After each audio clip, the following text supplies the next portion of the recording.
El Señor esté con ustedes. Lectura del Santo Evangelio según San Mateo. Gloria a ti, Señor. Un sábado atravesaba Jesús por los sembrados. Los discípulos que iban con él tenían hambre y se pusieron a arrancar espigas y a comerse los granos.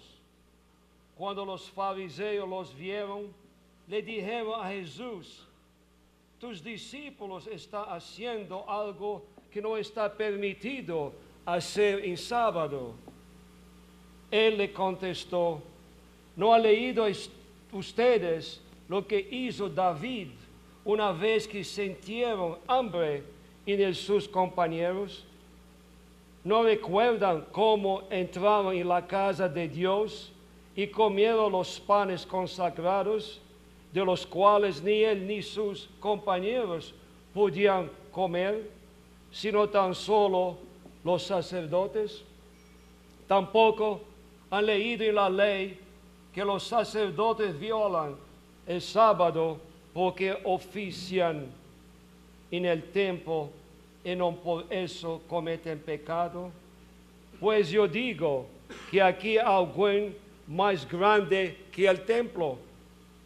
Si ustedes comprendieran el sentido de las palabras, misericordia quiero y no sacrificios, no condenarían a quienes no tienen ninguna culpa. Por lo demás, el Hijo del Hombre también es dueño del sábado. Palabra del Señor.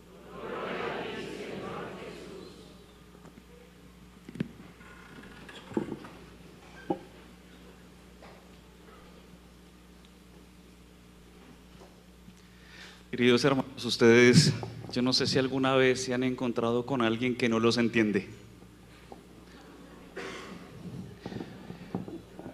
Por esa risa me imagino que casi... Y no sé si usted a veces también se ha encontrado con alguien que le dice que lo entiende y termina haciendo algo que usted no le estaba diciendo. Pues muchas veces ese alguien, porque a veces uno piensa en el que se la ha hecho, y resulta que ese alguien es usted y yo, porque Dios constantemente te está repitiendo que es su voluntad para ti y para mí, que el sueño que Él tiene para mí es que tú y yo seamos salvos, es que tú y yo cada día tengamos la esperanza y la confianza, la certeza de saber que el cielo ha sido destinado para nosotros, que ha sido destinado para ti. Pero muchas veces uno se siente, por las fallas, la humanidad, uno se siente muchas veces condenado y a veces piensa por Dios. Uno es tan atrevido que hasta piensa por Dios. Y cuando uno piensa por Dios, lo primero que uno hace al verse y encontrarse a uno mismo es alejarse o desanimarse o perder el rumbo. Y resulta que en este caminar Dios es el protagonista que constantemente está salvándote. Y aprender a confiar en el Señor. El Señor nos lleva diciendo: ¿hace cuánto tiempo esto?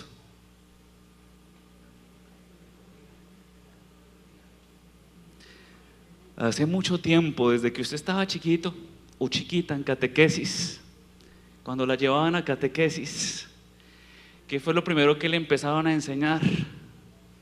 Que había un Dios, y había un Dios que había creado un cielo para... Pero repitiendo todo esto, aún nosotros dudamos y aún nosotros nos desanimamos, y muchas veces llegamos, como yo siempre, muchas veces ya se los he dicho, a veces llegamos a la confesión y llegamos ya condenados. Llegamos a la confesión no con la esperanza y la certeza de saber que vamos a estar nuevamente libres y disponibles para Dios, sino que llegamos a la confesión sudando, temblando, con angustia. Mejor dicho, llegamos a la confesión o llegamos a la gracia atemorizados, con miedo. Y ya como que llegan y entran, usted mira, menos mal que aquí se puede mirar. Y usted mira, a veces llega y usted ve las caras y usted dice, pobrecito, lo están torturando. Y a veces salen hasta llorando y dicen, no, ese padre sí. Y resulta que después de que usted entrega eso que lo atemoriza, que lo entristece y que lo desanima, usted lo entrega allí ante el Señor, esa paz no tiene precio. Y díganmelo ustedes, esa paz no tiene precio. Y eso es vestigio, un leve vestigio de lo que la eternidad va a ser para nosotros. Tenemos que aprender a confiar en Dios descaradamente, aprender a creerle a Dios descaradamente. Si somos descarados para pecar, también tenemos que ser descarados para confiar. Es decir, creerle siempre, por encima de lo que nos dice la ley, por encima de lo que nos dice nuestros juicios meramente humanos. Por encima de eso, nosotros tenemos que aprender a confiar en la misericordia de Dios. Usted se va a ganar el cielo, usted se va a ganar la eternidad confiando en la misericordia de Dios. No, yo no le estoy diciendo que no piense y que no razone, pero no se obsesione con la razón, no se obsesione pensando lo que Dios puede estar pensando de usted, sintiendo por usted.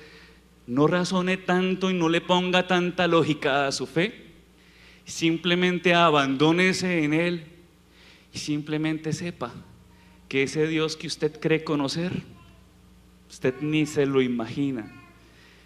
Usted ni se lo imagina. Nosotros, yo les aseguro que ustedes y yo no nos imaginamos quién es Dios.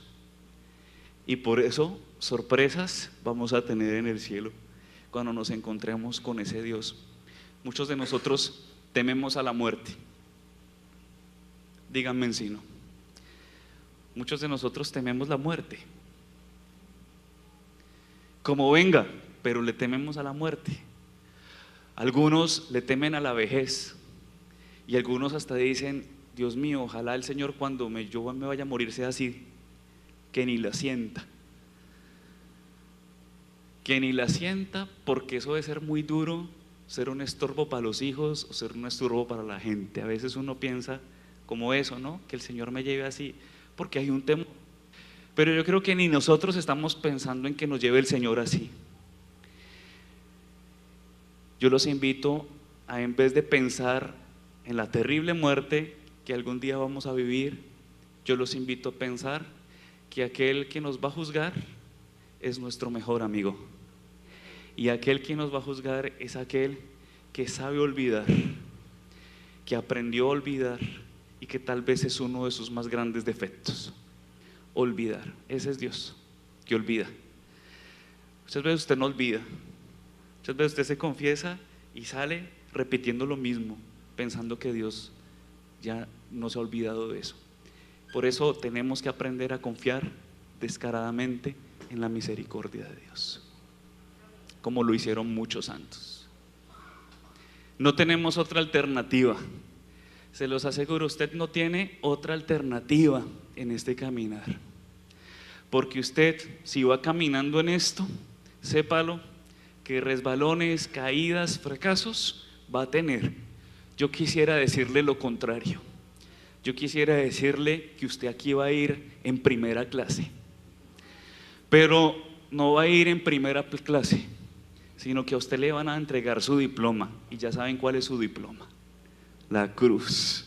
Y que en medio de esa cruz, a pesar de todas esas dificultades, estamos hoy aquí luchando tercamente por conquistar el reino de los cielos. Y siendo conscientes de eso, y vea que a pesar de que yo se los digo hoy, Dios no se va a cansar de repetirlo, que Él te ama, no se va a cansar de repetirlo, siendo conscientes del amor de Dios. Cuando uno es consciente de que uno ha aprendido a confiar descaradamente en la misericordia de Dios y levantarse descaradamente creyendo en Él y luchando por Él, uno sabe que uno no puede negar la misericordia para aquel que aparentemente no la merece. A veces uno puede decir o puede pensar: ¿qué hace esta persona aquí? Qué descarado, ¿no? Pues ya saben el secreto, hay que confiar, creer y esperar. Así que no se mire a usted mismo, ni mire sus circunstancias, mire lo que viene, mire lo que le va a llegar, mire lo que usted y yo estamos esperando, que es la vida en Dios. Y cuando uno aprende eso, pues aún en medio del dolor y de la prueba, empieza uno a disfrutar de la alegría de la cruz. Y podríamos en algún momento de nuestra historia decir, como Santa Teresa de Ávila: muero porque no muero.